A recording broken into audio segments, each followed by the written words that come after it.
Already हमने repo rate देख लिया है, तो चलिए आज देखते हैं reverse repo rate. Reverse repo rate क्या है?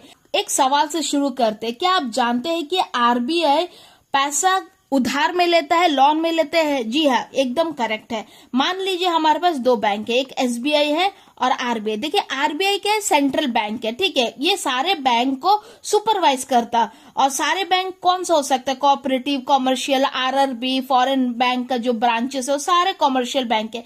तो कॉमर्शियल बैंक में हम सिर्फ एक ही बैंक का एग्जाम्पल लेंगे जो कि एसबीआई है। अब क्या होता, मान लीजिए एसबीआई के पास 100 करोड़ रुपीस है, ठीक है।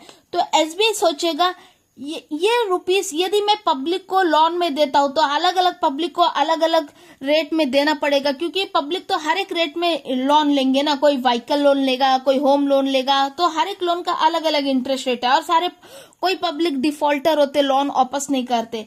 तो एसबीआई ऐसा सोचता है इससे अच्छा है कि मैं आरबीआई में ही अपना पैसा रख देता हूँ, बेस्ट होगा। और आरबीआई इसको अगर रिवर्स हम लोग उल्टा तरफ से देखें तो आरबीआई एसबीआई से लोन लेता है एक तरह का, और आरबीआई क्या है, ऐसे में एक तरह का इंटरेस्ट देता है। मान लीजिए आरबीआई 2% इंटरेस्ट देता, कंसिडर करें कोई भी रेट है, इंटरेस्ट 2%, ठीक है।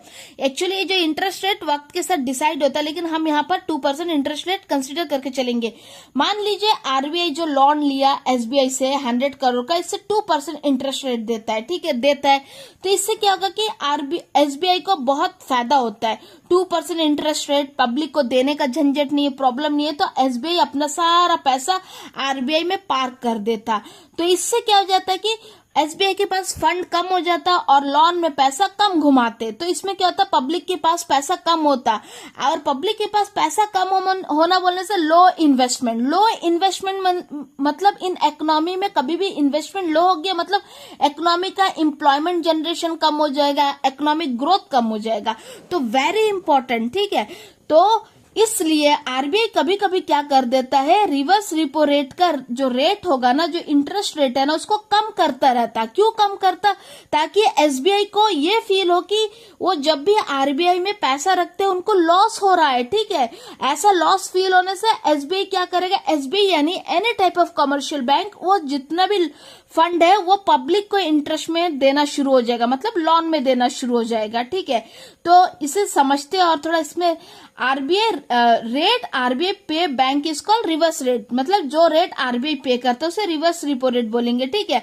और देखिए अगर मान लीजिए आरबीआई हाईएस्ट रेट देता है, बहुत ज्यादा मतलब रिवर्स रिपो रेट देता है, मान लीजिए 4-5% कुछ भी ऐसा देता है, तो बैंक क्या करेगा, सारा मतलब कमर्शियल बैंक अपना सारा पैसा आरबीआई में रख देगा। और कमर्शियल बैंक के पास कम पैसा होगा, तो कम पैसा होने से वो लोन कम देगा, ठीक है। और ऐसे केस में लोन बहुत कम रहेगा, और जो लोन कम होने का वजह से एम्प्लॉयमेंट जनरेशन, एम्प्लॉयमेंट ग्रोथ, वो सब बहुत इकोनॉमी में कम होगा, इन्वेस्टमेंट कम होगा। इससे क्या होगा, इकोनॉमिक ग्रोथ स्लो डाउन हो जाएगा। और हमेशा याद रखिए ये जो रिवर्स रिपो रेट है ना, इसका जो इंटरेस्ट रेट है ना लेस देन रिपो रेट रहेगा, ठीक है। रिपो रेट का मान लीजिए अगर 3% है तो रिवर्स रिपो रेट का 2% होना चाहिए, 2% तक होगा। अगर रिपो रेट का 2% है तो रिवर्स रिपो रेट का 1.5 ऐसा होगा, ठीक है। इंटरेस्ट रेट एक हिसाब से डिसाइड होता है। मैंने यहाँ पर जो भी इंटरेस्ट रेट लिया वो सिर्फ एग्जाम्पल के लिए मैंने आपको समझाया। Thank you.